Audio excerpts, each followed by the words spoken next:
Hola con todo el mundo. Yo soy Diana. Hola con todos, mi nombre es Carlos. Bienvenidos a la primera edición de nuestro podcast A A Viva viva Voz voz con con la la verdad. verdad. A viva voz con la verdad es un espacio de discusión científico, académico, filosófico e incluso artístico sobre los problemas que tiene el mundo, la humanidad y más allá. Nuestro objetivo es analizar las relaciones culturales, económicas, políticas y sociales de nuestras sociedades en grupo, pero también a nivel global. Así es, Diana. Nuestro propósito, en otras palabras, es desmontar las realidades impuestas para reconstruir el conocimiento desde líneas de pensamiento crítico que nos permitan analizar los hechos y las realidades globales con objetividad. Así es, en esta primera edición vamos a analizar este emergente problema de la crisis ambiental energética global y también vamos a tratar los desafíos de las relaciones internacionales. Carlos, por favor, ¿nos das una contextualización de la temática? Claro, Diana, estamos a las puertas de una crisis energética mundial debido a la dependencia de nuestra civilización hacia el petróleo como recurso energético. Desde el siglo pasado, los análisis y las predicciones indican que el petróleo se va a acabar este siglo, a mediados de este siglo. Y en efecto, las proyecciones apuntan hacia eso. Las energías renovables, lastimosamente, no están preparadas en este momento para cubrir una demanda energética de una población mundial que sigue creciendo. Por eso las potencias han visto en el espacio un potencial reemplazo del petróleo en el helio 3, que es un isótopo que se encuentra en suelo lunar y que puede ser utilizado como recurso energético para la Tierra, en lugar o en reemplazo del petróleo. Es muy interesante y muy doloroso a la vez, Carlos, pero esto podría suponer grandes problemas a nivel geopolítico. Totalmente. Recuerdo que Jason Risa Georgiani nos decía en su libro World State of Emergency que la potencia o el país que controle los recursos energéticos de la Luna para este siglo será la que controle también la Tierra. Y eso prácticamente es definitorio sobre la situación que estamos viviendo o que estamos a punto de vivir con el fin del petróleo y su reemplazo. El helio 3 no se encuentra en la Tierra, se encuentra en la Luna. Eso quiere decir que es un recurso extraterrestre, ¿no? Y la Luna no tiene propiamente o no hay una normativa que nos permita entender cómo se va a distribuir este recurso. Por ende, las potencias, ¿no?, van a querer apropiarse para sí el monopolio de este recurso, lo cual supone desafíos en todo ámbito, desafíos en el ámbito político, desafíos en el ámbito económico, y de eso es lo que justamente vamos a hablar aquí. Por supuesto, grandes desafíos. Bueno, entonces aquí tenemos dos dimensiones del problema. Por una parte, estamos enfrentando una realidad que tal vez no nos damos cuenta, pero esta grave crisis energética puede acabar con la realidad de nuestro propio siglo. Y por otra parte, la posibilidad de encontrar una energía alternativa al petróleo que está a punto de acabarse puede definirse en un gravísimo problema geopolítico y no con un elemento que lo tenemos en la Tierra, sino en el espacio, específicamente en la Luna. Así es, como te decía anteriormente, esto puede suponer un serio conflicto eh, internacional entre las naciones que detentan el poder tecnológico, el poder económico y el conocimiento científico. En la Tierra solo hay pocas naciones, 4 o 5 naciones, que pueden hacerlo.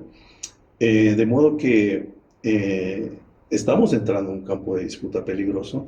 De eso justamente es lo que vamos a hablar.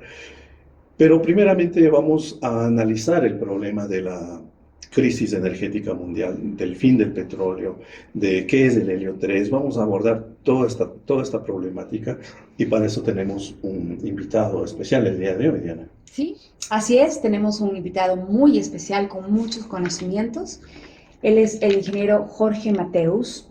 Bueno, nuestro invitado es ingeniero, tiene amplia experiencia y conocimiento en diversas áreas de la ingeniería. Les voy a contar un poco de él. Él tiene un pregrado en ingeniería mecánica por la Universidad de Arizona, Estados Unidos. Es además magíster en ingenierías de energías sustentables por la Universidad de Stanford, Estados Unidos, consultor privado de temas de energías renovables, servicios marítimos, energías sustentables, división ambiental, relaciones comunitarias y bioremediación ambiental. Diana, tenemos pues un invitado perfectamente capacitado para hablar del tema, y eso que nos hemos quedado cortos porque la trayectoria del ingeniero es muy amplia. Le hemos puesto los aspectos más importantes de su carrera. Sí, su información fue realmente muy valiosa. Así es, lo invitamos acá, tuvimos una charla muy interesante con él, muy larga, así que, ¿qué te parece si pasamos directamente a la entrevista? Vamos a la entrevista. Ok, vamos a la entrevista y después regresamos. Ingeniero Jorge Mateos, muchas gracias por aceptar nuestra invitación para empezar. A las órdenes. Bueno, el petróleo es un recurso no renovable. Desde hace mucho tiempo los expertos tienen conocimiento de que el petróleo se va a terminar en este siglo, ¿no? James Howard Kunstler, en su libro The Long Emergency, cita a King Hubbert, un profesor de geología norteamericano que hizo varios pronósticos interesantes, ¿no? En uno de sus pronósticos estableció que el pico de producción del petróleo en los Estados Unidos llegaría a su pico más o menos en la década de los 70. Y de ahí empezaría a decaer la producción de petróleo en ese país. Digamos que esa es una de las razones por las cuales este país se convirtió en un fuerte importador del petróleo a nivel mundial. Así es. Otro pronóstico interesante de Hoover es que pronosticó el pico de producción petrolera a nivel mundial más o menos para la década de los 90. Y eso pues nos llevaría a una crisis energética mundial más o menos establecer para el 2040. Porque para ese tiempo más o menos ya no vamos a tener petróleo, ¿no?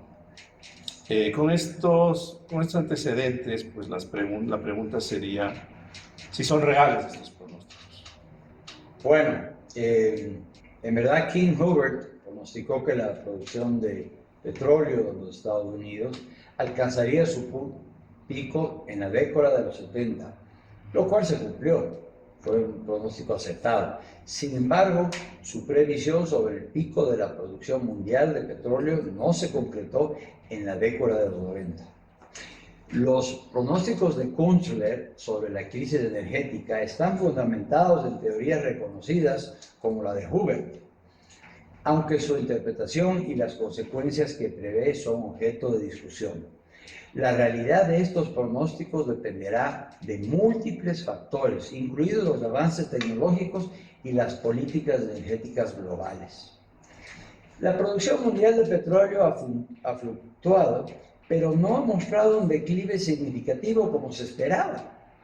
Factores como el desarrollo de nuevas tecnologías de extracción, por ejemplo el fracking, que es peligrosísimo, y la exploración en nuevas áreas han permitido un aumento de la producción, ¿no? Sí se espera que la producción empiece a declinar en las siguientes décadas, pero es muy difícil llegar a una proyección exacta. Sí, porque son diversos factores, incluidos cambios en la demanda, por ejemplo, recesiones en los países grandes, China, por ejemplo, avances tecnológicos, políticas energéticas y la transición hacia fuentes de energía más sostenibles. ¿Cuál es la producción global? Se producen 100.000 millones de barriles por día. Se espera que la producción se mantenga relativamente estable, con ligeras fluctuaciones según la demanda y la situación geopolítica. La OPEP, que controla un gran porcentaje de la producción del petróleo en la tierra, ha proyectado que la demanda de petróleo podría aumentar hasta el 2025, de aquí a un año, pero a un ritmo más lento en comparación con décadas anteriores. Los países miembros de la OPEP están ajustando su producción para equilibrar el mercado y mantener precios estables.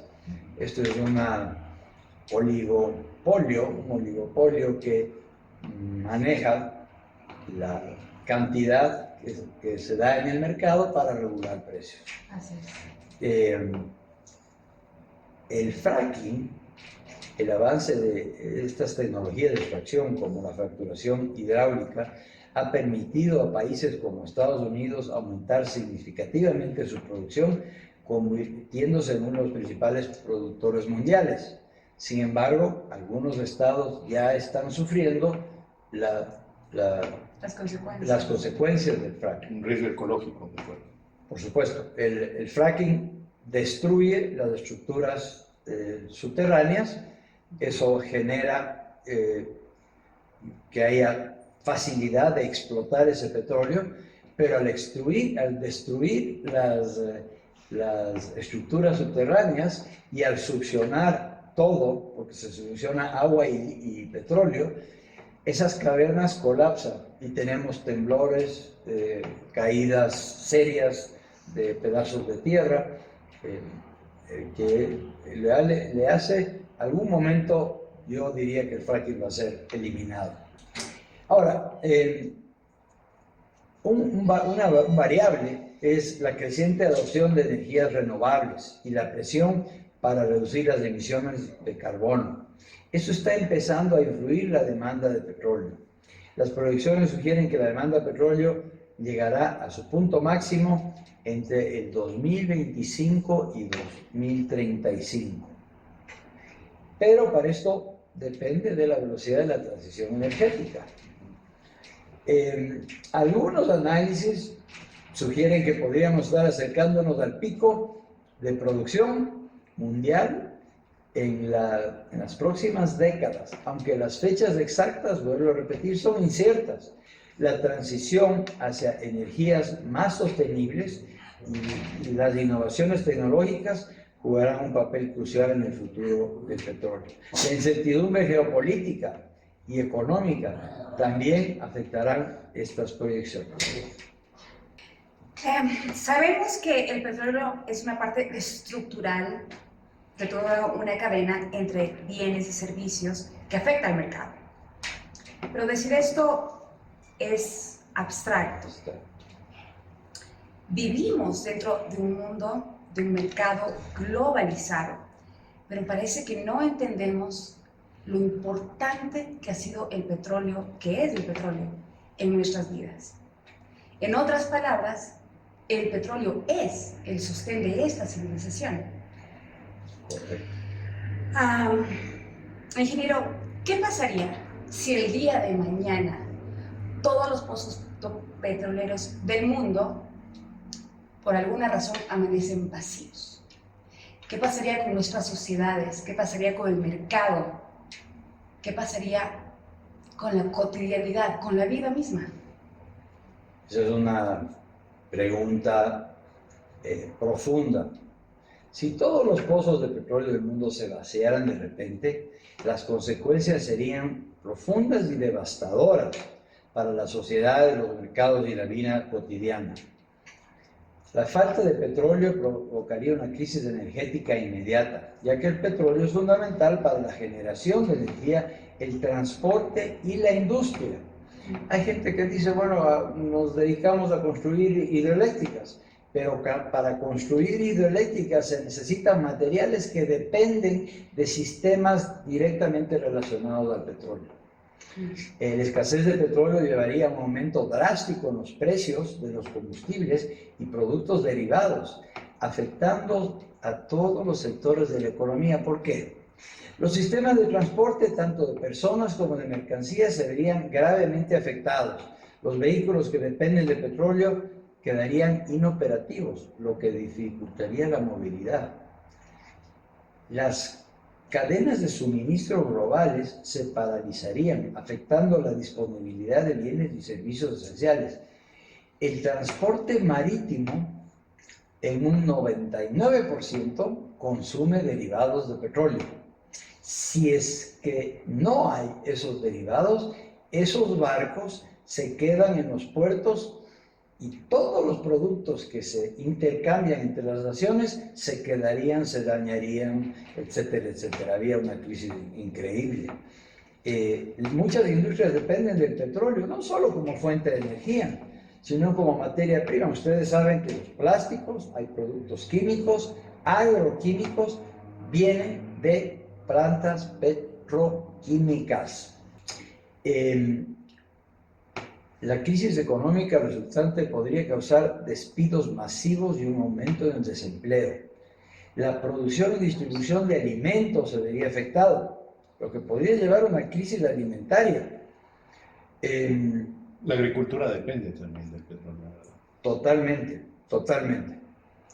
La producción y distribución de alimentos se vería afectada. Por eso la crisis alimentaria. Esto se debe a que muchos métodos de cultivo y transporte dependen del petróleo. Les doy 5 fertilizantes que utilizan urea y que utilizan azufre, por ejemplo. Muchos vienen del petróleo. Entonces tendríamos que volver a un sistema agrícola de hace 300 años, como nuestras nativos o como nuestras poblaciones ancestrales, utilizando fertilizante animal en el campo, que es muy bueno, es orgánico, digamos, pero la productividad no llega a lo que se ha logrado con los sistemas modernos. Ahora, los sistemas modernos agrícolas destruyen el medio ambiente, no hay nada que hacer, eso es una verdad. La escasez de recursos podría generar tensiones sociales, protestas y un aumento de la criminalidad. Esto lleva a una desestabilización social. La falta de acceso a recursos básicos obviamente va a llevar a disturbios sociales y conflictos. Las personas tendrían que adaptarse a un estilo de vida sin dependencia del petróleo, lo que implicaría cambios drásticos en la forma como viven, trabajan y se desplazan. Obviamente, al desaparecer el petróleo, se genera un impulso a energías renovables. A largo plazo, la crisis podría acelerar la transición hacia energías renovables, aunque esto requeriría tiempo y recursos significativos. Las sociedades tendrían que innovar y adaptarse a nuevas tecnologías y formas de vida, pero el proceso sería doloroso y complicado. Fíjese, este terno es hecho con tela que viene del petróleo. Yo tendría que volver a algodón y lana de animales lanares. Correcto. Imagínense lo que eso significa. La repentina desaparición del petróleo tendría efectos catastróficos en todos los aspectos de la vida moderna. La transición a un mundo sin petróleo sería un desafío monumental y las sociedades tendrían que enfrentar una serie de crisis interconectadas que afectarían la economía, la seguridad y la calidad de vida. A mi criterio, la única solución, lograr la transición a una sociedad no extractivista, que no dependa de la minería y del petróleo. Es un desafío complejo que requiere de un enfoque multifacético. A ver, invertir en energías limpias, aumentar la inversión en energía solar, eólica, hidroeléctrica y otras fuentes, construir la infraestructura necesaria para la generación y distribución de energía renovable. Eso, hasta la fecha, utiliza petróleo. Eficiencia energética, promover el uso de tecnologías más eficientes. Sí, se están logrando la conversión en paneles solares mucho más eficientes de hace 10, 15 años. Y es una de las patas de la solución. La solución tiene muchas patas. Hay que implementar normativas que exijan estándares de eficiencia energética en productos y servicios. Hay que eliminar los residuos, fomentar prácticas de reducción, ¿no es cierto?, la economía circular que hablamos ahora, reutilización y reciclaje para minimizar la extracción de nuevos recursos. Todas las fundas plásticas que nos entregan en cualquier tienda deben desaparecer. Tenemos que volver a tener fundas de papel o de materiales reciclados, de bagazo de caña, por ejemplo. China ya produce, muchos otros países lo hacen, y tenemos funditas que no son plásticas, pero llegar al 100% de utilización de materiales biodegradables es un desafío monumental para la civilización. Cuando se diseña un producto, se debe considerar el ciclo de vida completo, facilitando su reciclaje o reutilización. Estas normas ya existen en Europa. Uno diseña una funda y enseña todo el proceso de reciclaje. Apoyar la producción y consumo local de alimentos para reducir la necesidad de transporte y la dependencia de recursos externos. Ya hay ciudades que fomentan que cada casita tenga su pequeña huerta, asisten, tienen subsidios, y una casa puede tener suficientes alimentos, el 80% de alimentos para todo el año. Hay que trabajar en programas educativos para que la gente ya entienda que hay que reducir la dependencia en recursos extractivos. Pero claro, si yo sigo transmitiendo energía eléctrica con cables de cobre envueltos con acero, ¿a la industria de cobre y de acero le interesa que las casas se independicen energéticamente? No. Entonces tenemos una lucha de David contra un Goliat. Pero hay que hacerlo. Hay que fomentar la participación de la comunidad en decisiones sobre desarrollo sostenible, políticas públicas, que nuestros políticos creen incentivos económicos para empresas y ciudadanos que adopten prácticas sostenibles. Hay que implementar regulaciones que limiten la extracción de recursos y promuevan prácticas sostenibles, definitivamente. Innovación tecnológica. Hay un tema interesante que es justicia social. Incluir comunidades afectadas, asegurar que las comunidades afectadas por la transición tengan voz en el proceso, ¿no? Garantizar que la transición no agrave las desigualdades existentes y que todos tengan acceso a recursos y oportunidades.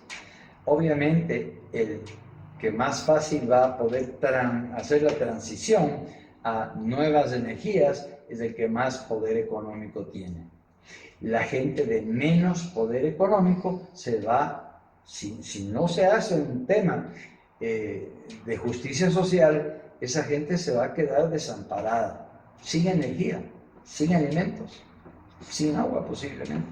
Jorge, hemos hablado aquí de muchas cosas, ¿no? Uno de los temas interesantes que, bueno, un poco nos hemos adelantado a eso, es el rol que pueden ejercer las energías renovables, ¿no? De hecho, en las últimas décadas se ha venido promoviendo esta idea de cambiar los combustibles fósiles por energías renovables.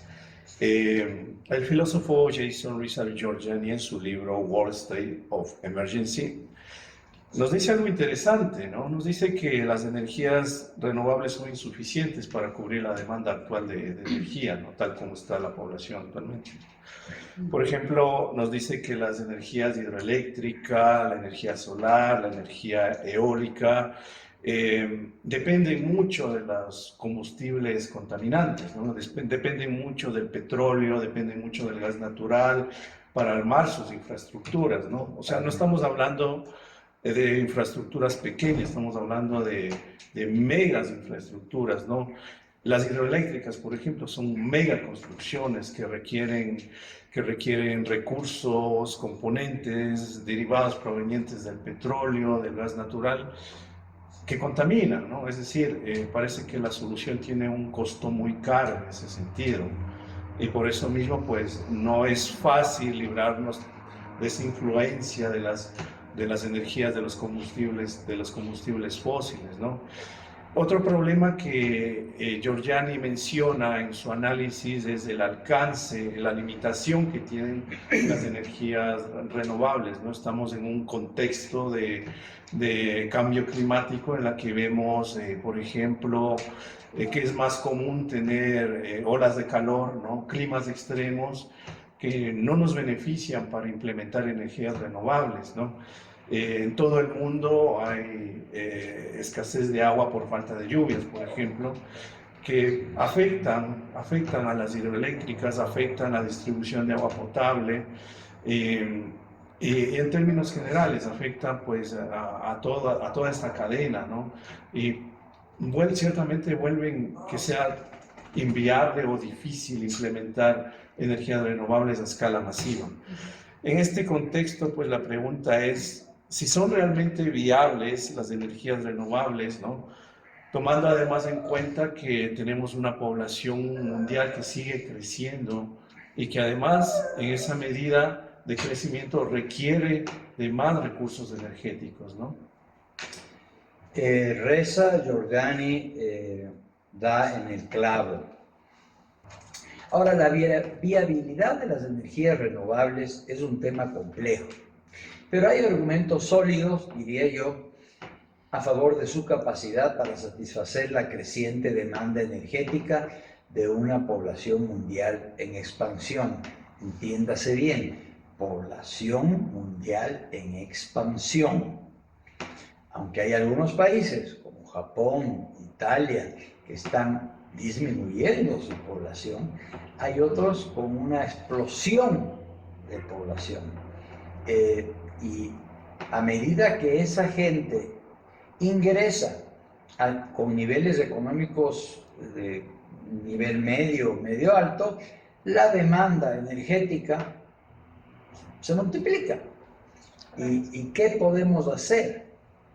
Bueno, las energías renovables como la solar y la eólica son prácticamente inagotables a escala humana y pueden generar grandes cantidades de energía. La tecnología en energías renovables ha avanzado significativamente, mejorando la eficiencia y reduciendo costos. Ya se ve que una hidroeléctrica o una solar ya se acerca al costo kilovatio hora de una planta termoeléctrica que quema diésel, por ejemplo, que es muy eficiente.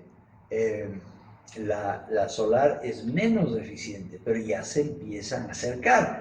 A medida que haya investigación y fomentemos esa investigación, yo creo en la capacidad del hombre. El hombre va estudiando a la física de la naturaleza y dominando las leyes de la física va logrando mayor eficiencia. A medida que la producción de tecnologías renovables aumenta, los costos continúan disminuyendo. Por ejemplo, el costo de la energía solar ha caído drásticamente en la última década. Esto es por economías de escala. En muchas regiones la energía renovable ya es más barata que los combustibles fósiles, lo que le hace competitivo en el mercado. Un ejemplo,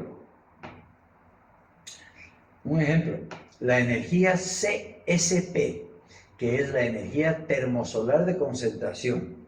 que es un tipo de energía solar térmica que utiliza espejos o lentes para concentrar la luz solar sobre una superficie pequeña, lo que genera calor que se usa para producir electricidad.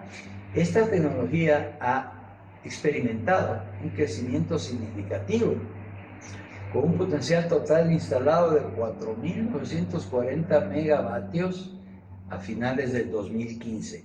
España, sorpréndanse, es el líder mundial en CSP con una capacidad instalada de 2.362 megavatios. Ahora, la CSP convierte la luz solar concentrada en calor para generar electricidad. Estos son concentradores cilíndricos, parabólicos, discos de Stirling se llaman, los reflectores Fresnel y las centrales solares de torre.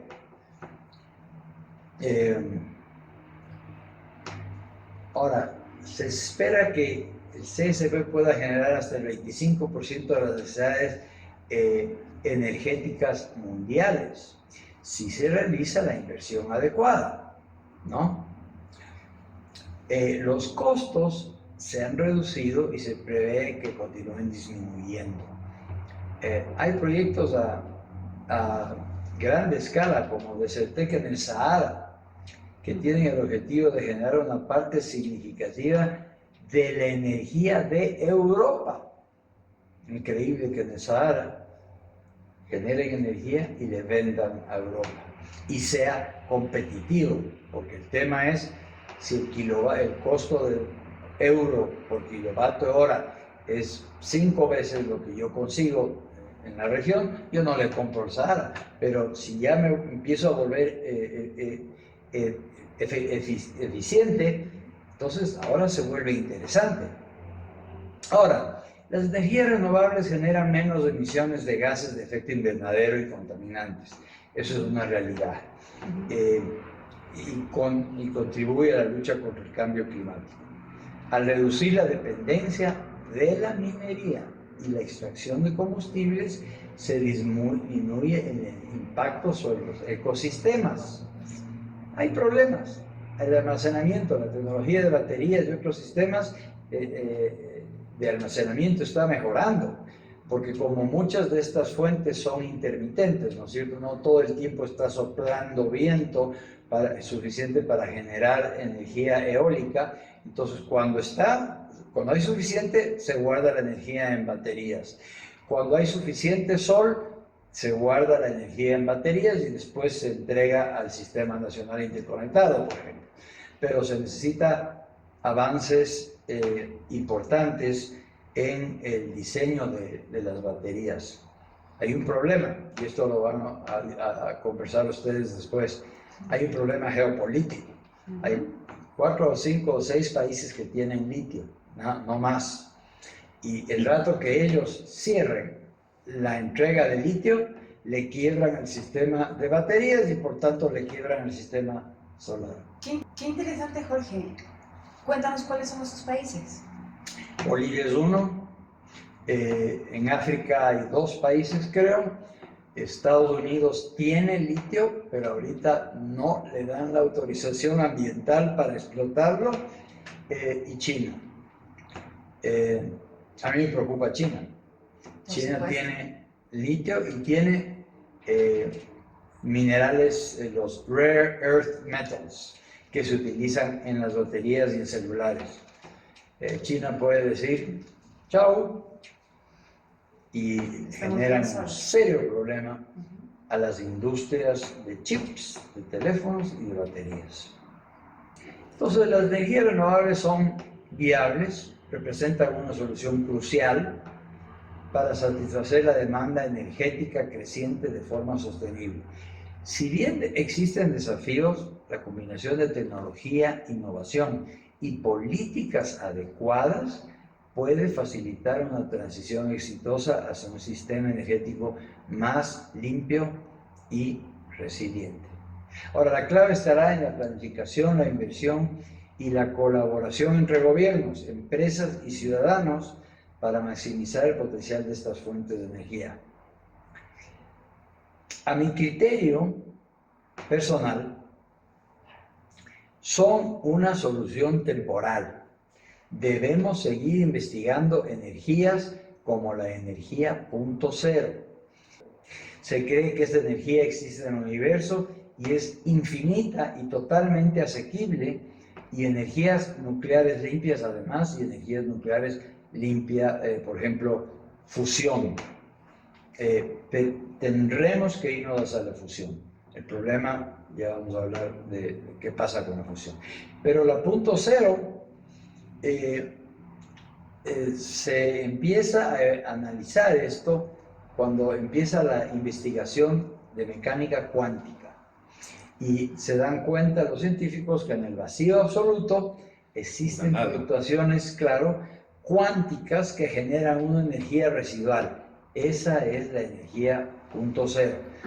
Dice la leyenda, no puedo ratificar esto o confirmar, que Nikola Tesla, ya diseñó un sistema que captaba la energía punto cero, y cuando lo echó a andar, todo Manhattan tembló. Eso forzó al FBI y la policía a ingresar, confiscarle todo, y se acabó la investigación en ese tema. Pues sabe que los nazis también habían desarrollado esa tecnología, ¿no? Que Puede fue ser. después apropiada por los aliados y la Unión Soviética. Sí, puede ser. Los nazis avanzaron muchísimo en varias áreas de la ciencia. En la aerodinámica tenían ya jets muy avanzados. En el tema de energía, y no sé si ellos llegaron ya a controlar la fuerza de la gravedad, porque sus diseños de platillos voladores están ahí, y lo obtuvieron los norteamericanos y los ingleses en pleno mundo. Obtuvieron esa información y se llevaron esa información. ¿Quién nos asegura que los platillos voladores que hemos visto volar no son sino diseños de rusos, de ingleses y norteamericanos? Son parte de que están los probando. famosos proyectos negros, ¿no? Correcto. Ahora, la energía de punto cero tiene implicaciones en diversas áreas de la física, la cosmología, la teoría cuántica de campos y la física de partículas. Sí se puede medir. Ahora, falta mucho para llevarle a una utilización práctica. Pero estamos hablando de un esquema teórico por el momento. Es un esquema teórico. Le miden, hay el efecto Casimir, que es una atracción entre placas metálicas en el vacío. Son ejemplos de cómo la energía de punto cero puede tener efectos medibles, pero nadie ha podido ni siquiera desarrollar algo parecido a lo que hizo Tesla, que decía que el aparato de él captaba la energía punto cero y la transmitía como energía eléctrica. Hay científicos futuristas que dicen que si eso hubiera seguido la investigación, por ejemplo, para un carro necesitábamos una cajita pequeñita que captaba la energía del universo y me generaba energía eléctrica, y tenía un carro eléctrico con energía infinita. Para mi casa, una cajita un poquito más grande que generaba energía eléctrica, me daba energía para toda la casa y me olvidaba de la red nacional interconectada. Pero obviamente a los petroleros y a los mineros no les interesa ni les beneficia eso. No les conviene. Hay un desafío fenomenal para el ser humano como ser pensante, Racional. racional, que ya vamos a discutir eso. Gracias. El petróleo se agota. Las energías renovables parecen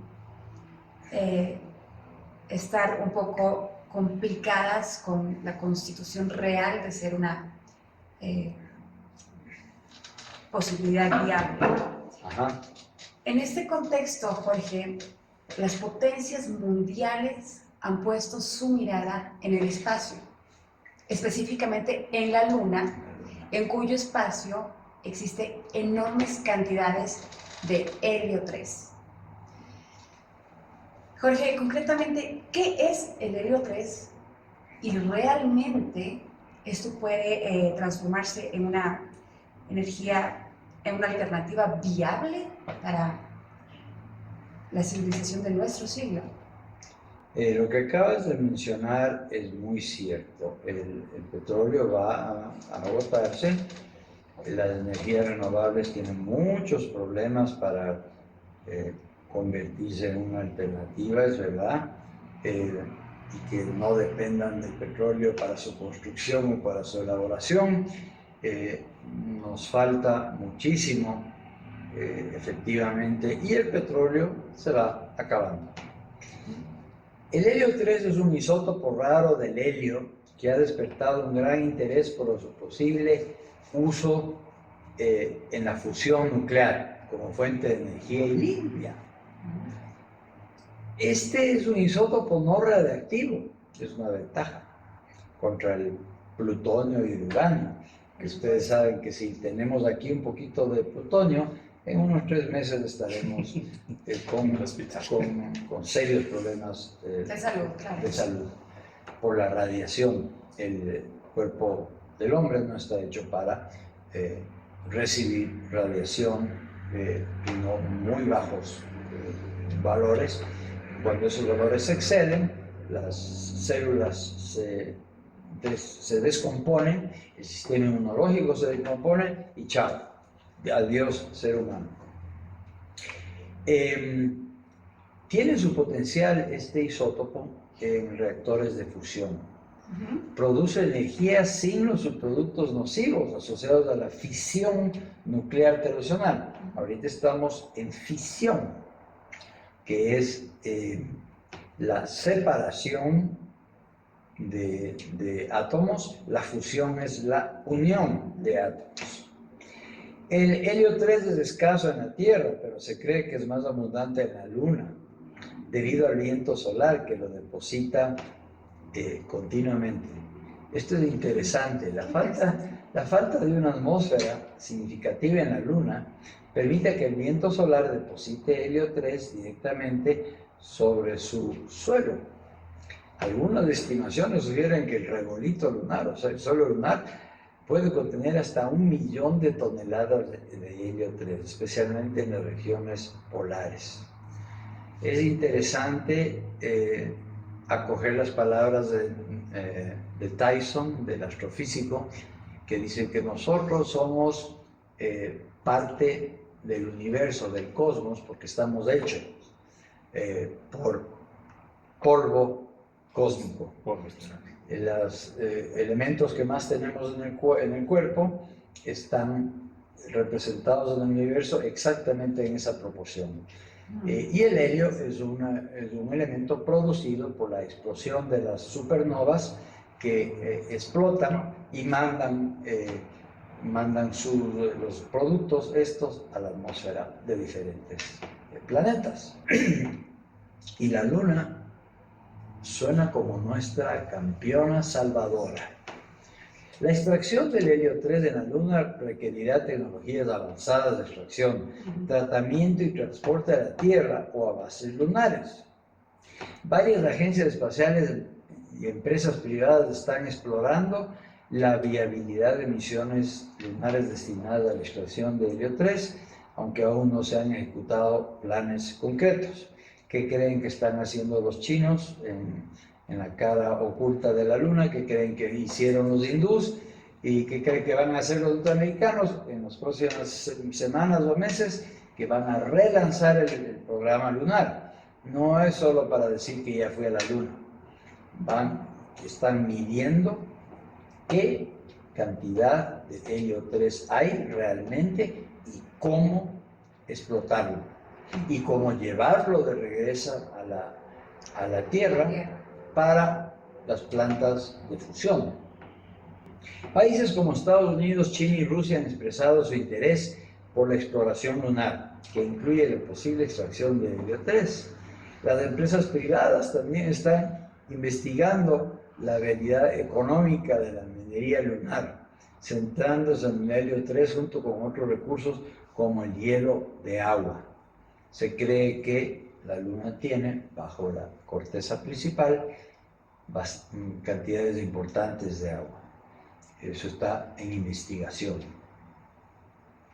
Ahora, el problema de los reactores de fusión, si tienen éxito, podrían revolucionar la producción de energía. Podrían proporcionar una fuente de energía casi ilimitada y limpia. Pero la fusión actual se encuentra aún en fase experimental y los reactores prácticos que utilizan helio 3 aún no están operativos. Ahora hay consideraciones legales y sociales que debemos tratar aquí. El Tratado sobre el Espacio Ultraterrestre de 1967, que rige actualmente las actividades espaciales, plantea dudas sobre la propiedad y los derechos mineros de los recursos extraterrestres, incluidos los de la Luna. Existe un llamado creciente a la cooperación internacional para establecer pautas para un uso responsable. Si bien la idea de extraer helio 3, He3 en la Luna presenta posibilidades interesantes para la producción de energía en el futuro, persisten importantes desafíos tecnológicos, económicos y regulatorios. La investigación en curso y el interés internacional pueden allanar el camino para los esfuerzos de minería lunar en las próximas décadas. Yo creo que sí. Jorge, el geólogo y astronauta norteamericano Harrison Smith nos dice que establecer una base lunar para explotar el helio 3 más o menos tiene un valor estimado de unos $15.000 millones. Eso sin tomar en cuenta el dinero o el presupuesto necesario para crear las centrales aquí en la Tierra que permitan procesar el helio 3 que vendría de la Luna. Para Harrison Smith, el problema no es económico, es perfectamente viable, pero él encuentra que hay un problema político. ¿Usted está de acuerdo con este punto de vista? Es decir, que extraer el helio 3 y traerlo acá a la Tierra es económicamente viable, pero también es políticamente peligroso. Sí, totalmente. El punto de vista de Harrison Smith sobre la extracción del helio 3 de la Luna, él dice que no es tanto un problema económico, obviamente es más político. Debe ser analizado desde diferentes perspectivas. Aquí voy a presentar algunos puntos a considerar. Si se estima que se necesitarían $15.000 millones para la extracción, esto plantea un desafío significativo. La estimación de $15.000 millones es una aproximación que toma en cuenta la inversión inicial necesaria para establecer una operación de extracción efectiva en la Luna, así como los costos asociados con la tecnología y la logística. Imagínense lo que es crear un lugar seguro para que nuestros mineros vivan en la Luna, utilicen equipos, posiblemente utilizando baterías nucleares, para que exploten el helio 3 y rellenen una especie de tanque cilíndrico que después va a ser impulsado en órbita a la Luna, y un equipo de recuperación lo recupera y aterriza seguramente en la Tierra. Es grande el desafío. Ahora, este número puede variar dependiendo de los avances tecnológicos y las condiciones del mercado. Este estimado no tiene una base técnico-económica completa a mi criterio. Sin embargo, la viabilidad económica dependería de varios factores, como el costo de la tecnología, la infraestructura necesaria y el precio del helio 3 en el mercado. Pero, ¿cuál es la demanda de helio 3 en el mercado? Ahorita, cero. Tiene un potencial considerable como combustible para la fusión nuclear, lo que podría justificar la inversión si se desarrolla una tecnología eficiente para su uso. Si la fusión nuclear basada en helio 3 se vuelve viable, los beneficios a largo plazo podrían superar los costos iniciales y, sin embargo, esto depende de avances tecnológicos y de la aceptación de la fusión como fuente de energía. Hay desafíos políticos, intereses geopolíticos. La extracción de recursos de la Luna podría generar tensiones entre naciones, especialmente si se considera que el espacio exterior es un dominio común, según tratados internacionales, como el Tratado del Espacio Exterior. La falta de un marco regulatorio claro para la explotación de recursos lunares puede complicar los esfuerzos y generar conflictos entre países y corporaciones. La explotación de la Luna plantea preguntas sobre la responsabilidad ética de utilizar recursos extraterrestres y el impacto potencial sobre el entorno lunar. ¿Quién nos dice que al explotar el helio 3 generemos serios problemas de distribución de masa y los campos gravitacionales de la Tierra y la Luna le destrocen a la Luna? Si la Luna se destroza, el efecto en la Tierra es tremendo. Las mareas se eliminan, el agua subiría, las ciudades costeras de todo el mundo se volverían bajo agua, el ángulo de la inclinación de la Tierra, los 23.5 grados que tenemos de inclinación, puede variar y no sabemos, aunque tenemos una leve indicación de la historia, que cuando eso empezó a cambiar, las placas tectónicas se separaron y se generó un verdadero cataclismo en la Tierra. Creemos que eso fue lo que pasó. No tenemos suficiente evidencia, pero aplicando la física simplemente, obviamente si yo cambio el eje de rotación de un trompo, en esta Tierra es una esfera, un esferoide, las fuerzas externas, centrípetas, varían, las centrífugas varían, y todo eso va a generar serios problemas en la Tierra. Capaz que nos quedamos sin tierra por minar una cosita ahí arriba, ¿no? Es importante considerar si esta extracción sería sostenible a largo plazo y cómo se gestionaría el impacto en el entorno lunar. Si bien hay argumentos sólidos para considerar que la extracción de helio 3 es económicamente viable, siempre y cuando la tecnología de fusión esté resuelta, y al momento no está. ¿Por qué? Porque para lograr la fusión se necesitan temperaturas de millones de grados de centígrados, y esto la única forma que hemos podido simular esta fusión es manteniéndole dentro de un campo magnético poderosísimo. Si es que el plasma que se requiere se sale de este campo magnético, el plasma tiene millones de grados centígrados. ¿Qué material en la Tierra conocemos que resista eso? Ningún acero, ninguna aleación, nada. Se funde todo. Se fundiría el reactor y se acabó el cuento. No hay radiación, no hay los problemas de la fisión, pero se funden los reactores. Al momento no hay nadie que haya podido, ni los sistemas tokamak, que utilizan campos gigantes de electromagnéticos, que hayan tenido éxito. Se tiene éxito por segundos y ahí se destruye el sistema, se daña el sistema.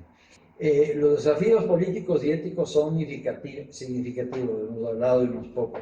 La combinación de estos factores sugiere que, aunque la viabilidad económica es un aspecto crucial, no se puede inaugurar el contexto político y social que rodea la explotación de recursos del espacio. La clave estará en encontrar un equilibrio entre la viabilidad económica y la gestión responsable y colaborativa de los recursos espaciales. Ahora, si alguien me pregunta, ¿cuál es mi criterio? La historia de las transacciones entre las diferentes civilizaciones y naciones de la Tierra nos demuestra que si no hay tratados que se puedan hacer respetar, las naciones tomarán los recursos que quieran a la fuerza. Y este problema lo veo ya brotando en cuanto a la exploración y explotación de los recursos de la Luna. Las naciones que tengan el poder económico, la tecnología y la ciencia para hacerlo. Y la fuerza militar. Y la fuerza. Porque van a decir, perdón, yo me tomo este cuadrante de la Luna. Y China va a decir, no, yo me tomo este otro cuadrante. Y Rusia va a decir, yo me tomo este otro cuadrante. E India va a decir, yo, si no les mando un misil nuclear a Washington DC, yo también quiero este pedazo de la Luna. ¿Y cómo determinas tú cuál es el cuadrante para China, para Estados Unidos, para Rusia, para X, Y, Z países? Tendríamos que ser una organización de la ONU para el espacio, pero una ONU que funcione. La ONU para mí no funciona en la Tierra. Ocurren invasiones como la de Rusia a Ucrania y la ONU no puede hacer nada. Imagínense pararse en la Luna a decir, no, esto es para los Estados Unidos, esto es de China, esto es, siéntense a dividirse la Luna. Después va a ser, siéntense y divídanse en Marte, que Marte está con objetivo de algunas empresas privadas, Elon Musk, y para que Elon Musk tenga la visión en Marte, no es solo porque le gusta hacer el show, y él debe saber que ahí hay minerales y cosas importantes económicas. Él se mueve por la economía. El hombre se mueve por la economía. Jorge, ¿sabemos qué exactamente tiene Marte que les interesa tanto a las potencias? No, lamentablemente yo no he hecho esa investigación, pero es un tema interesante a investigar, porque ya encontraron agua, mucha agua. Pues por lo menos lo reconocieron. Sí, por lo menos ya sabes que tú puedes llegar, succionar el agua tienes para sobrevivir, le separas, tienes hidrógeno como combustible, puedes estar años ahí, ¿no? Bajo tierra seguramente por la radiación, porque la radiación es fuerte, pero algo más hay en Marte. Un objetivo de colonia para la sobrevivencia, ¿no? Bueno, eso dice Musk, sí, claro, que como ya hemos hecho pedazos a la Tierra y seguimos haciendo pedazos a la Tierra, nos vamos a hacer pedazos a Marte ahora. Porque somos una civilización de langostas, de las langostas que se comen los cultivos. Nosotros no vamos y decimos, a ver, yo te apoyo India y Bangladesh y Pakistán, yo te apoyo para que su agricultura sea productiva y no se muera tanta gente. Me voy a ir a África, yo te apoyo Senegal, para que no se mueran los niños desnutridos, no se vean esas fotos tan tristes. Y yo te ayudo, yo tengo un sobrante de millones que en vez de meter en misiles y naves y todo el sistema militar, le meto en un sistema sostenible agrícola y doy de comer a todo el mundo. Pero el hombre no es así. El hombre, lamentablemente, mide las cosas generalmente solo por lo económico, para beneficio propio de su comunidad, de su grupito, y el resto no me importa. Los filósofos que hemos tenido en la Tierra, Lao Tse, Buda, Cristo, nos han dado una vía alterna, pero es poco lo que la gente aplica de esas filosofías tan profundas, es poco. No le veo viable al planeta Tierra, lamentablemente.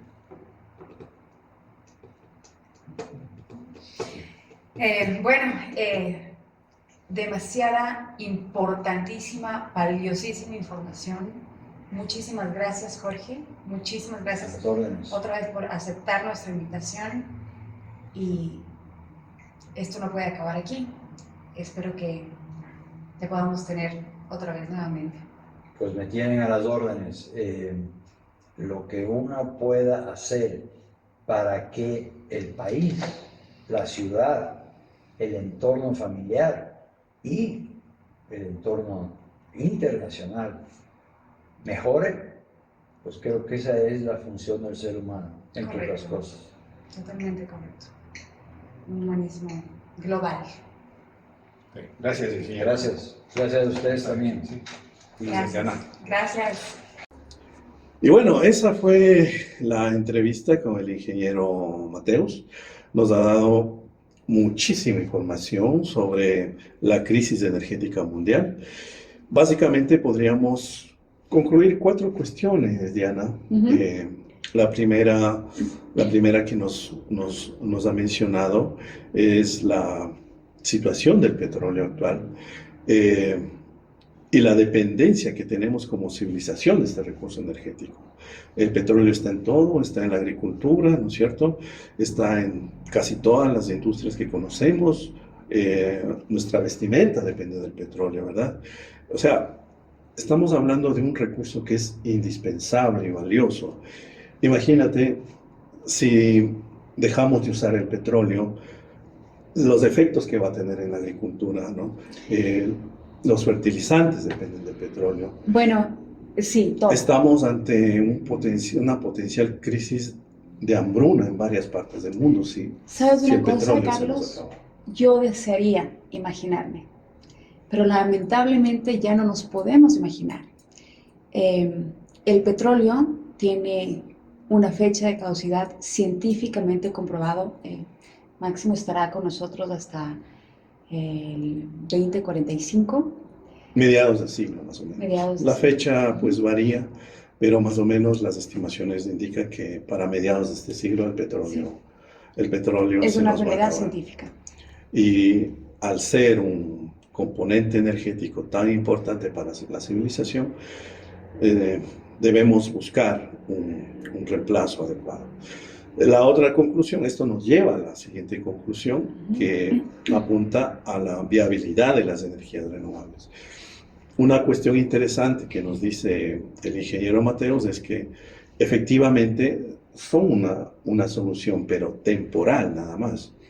Es decir, las energías renovables, como la energía eólica, por ejemplo, como la energía solar, como las hidroeléctricas, son soluciones viables en este momento, pero dependen por un lado del petróleo para sus infraestructuras y por otro lado están amenazadas por el cambio climático.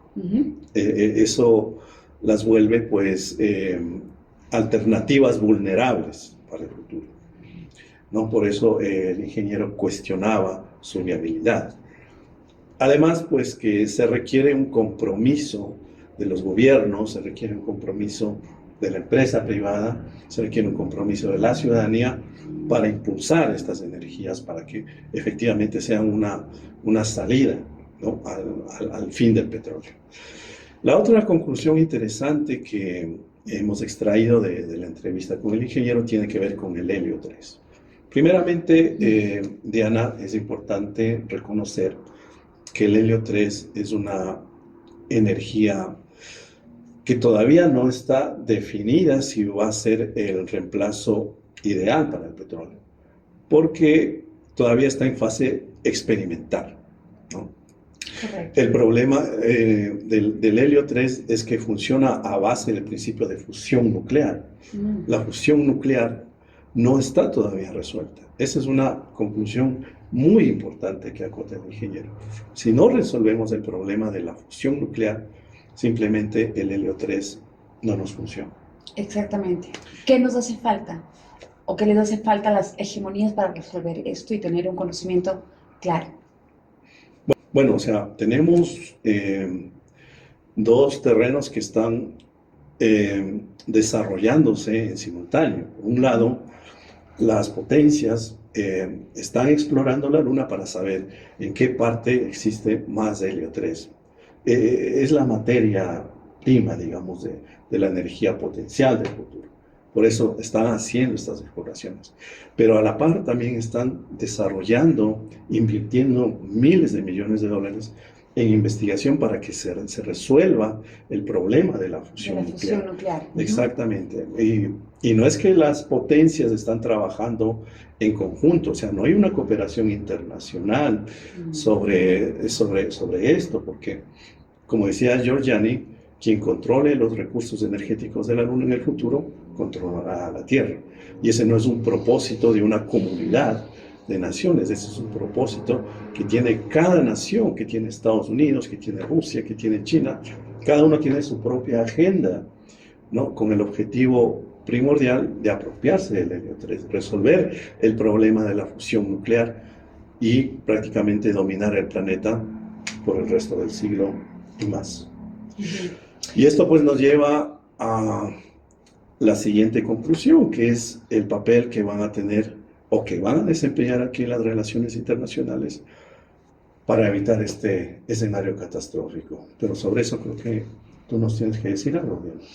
Claro que sí, hay mucho que decir. Los desafíos de las relaciones internacionales pueden ser una puerta grande de entrada, como no lo pueden ser. Todo esto lo vamos a analizar, lo vamos a investigar con muchísima profundidad, porque definitivamente el escenario internacional que está compuesto por todos los estados del mundo, además por ONGs, tiene muchísimos actores globales en el escenario internacional. Tendríamos que redefinir el tema de las hegemonías, que a simple vista, como nos decía Carlos, serían los primeros que van a tener este nuevo elemento en vez del petróleo, que sería el helio 3, que ellos son los que tienen pues, el dinero, los recursos científicos, económicos y tecnológicos para hacer todos estos experimentos. Estamos en fase experimental. ¿Qué va a pasar? ¿Realmente las hegemonías van a lograr esto? ¿Qué va a pasar cuando esto se logre, si es que se logra? ¿Qué va a pasar con los países dependientes? ¿Qué va a pasar con el mundo periférico? ¿Y qué va a pasar sobre todo con la necesidad que tenemos a nivel global, tanto los estados como las sociedades, de vivir en un mundo interdependiente, mirando hacia el desarrollo? Probablemente desde las relaciones internacionales vamos a usar ciertas herramientas que nos van a dar valiosas respuestas. Y eso va en la segunda parte de nuestro podcast. En la segunda parte del podcast. Sí, la visión que nos dio el ingeniero, la verdad, es muy pesimista, realista, ciertamente, pero básicamente él apuntaba al hecho de una disputa entre potencias que nos puede llevar, pues, al fin a la extinción de la civilización e incluso de la vida. Pero obviamente hay más que eso. Mucho más. Diana, tú nos has mencionado algunos aspectos interesantes que los vamos a ir extrayendo desde la teoría, ¿no? Desde el ámbito de las relaciones internacionales. Y para eso pues les queremos invitar para que nos sigan en nuestro siguiente podcast, que va a ser pues una continuación de este, en la que vamos a desarrollar todas estas variables en amplitud, Diana. Así es. Vamos a tener información muy importante, muy relevante y sobre todo muy necesaria para toda la sociedad, porque esto nos incluye a todos. Así que pues no se lo pierdan, les esperamos. Así es, les invitamos a que nos vean. Y a los que nos han visto, pues muchas gracias. Les invitamos a que se suscriban a nuestro canal. Estamos siempre investigando temas de interés global. Nosotros investigamos, pensamos y desarrollamos esto para el mundo, no para un país, no para una región, sino para todo el mundo. Por eso las problemáticas que abordamos son globales. Y por eso mismo, Diana, disculpa que te moleste o que te interrumpa, por eso mismo tenemos subtítulos en inglés, tenemos subtítulos en italiano, para que nos miren en otras partes del mundo, ¿ya? Claro que sí, además que recibimos propuestas, si hay un grupo de personas, alguna comunidad científica en específico que requiera o que desee profundizar sobre alguna problemática de interés global, estamos totalmente abiertos para recibir sus comentarios. Esos comentarios y pues desarrollar algo sus muy bien hecho y propuestas. Y interesante, ¿sí? Así es. Muchas gracias por observarnos. Nos vemos hasta pronto. Hasta muy pronto.